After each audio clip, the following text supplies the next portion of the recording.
یاسای هەڵبژاردن و کاراکردنەوەی کۆمیسیۆن کراوەتە بیانوو. ئێمە پێمان وایە هەر حزبێک ئەگەر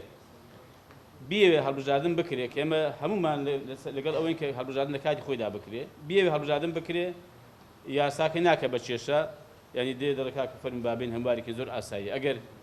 لە هەڵبژاردن نەترسێ و ئەگەر لە پێگەی خۆی نەترسێ بەڕاستی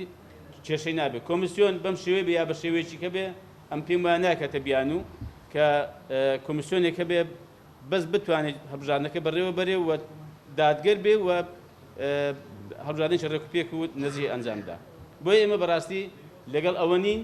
و بەڵکو لەگەڵ ئەوەی کە پەرلەمان دەست بە کۆبوونەوەکانی خۆی بکە بەڵام لەسەر ئەو ئەساس و بنچینەیە کە ئێمە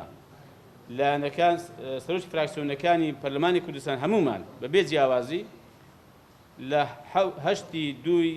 2022 یادداشتێکمان واژوو کردووە کە پرسی هەموار یاسای هەڵبژاردن و پرسی کارەکردنەوەی کۆمیسیۆن بە سازان و بەڕێکەوتن دەبێت. ئێمە لەگەڵ ئەوەی ئێستاش داوا دەکەین لە سەرۆکایەتی پەرلەمان کە سەرۆکایەتی پەرلەمان سەرپەرشتی کۆبوونەوەیەکی سەرۆکی فراکسیۆنەکان بکە بۆ ئەوەی ئێمە بەڕاستی چیتر ئەم پەرلەمانە پەک نەخرێ و بین لەسەر هەمواری یاساکە و کارەکردنەوەی کۆمیسیۆن ڕێککەوین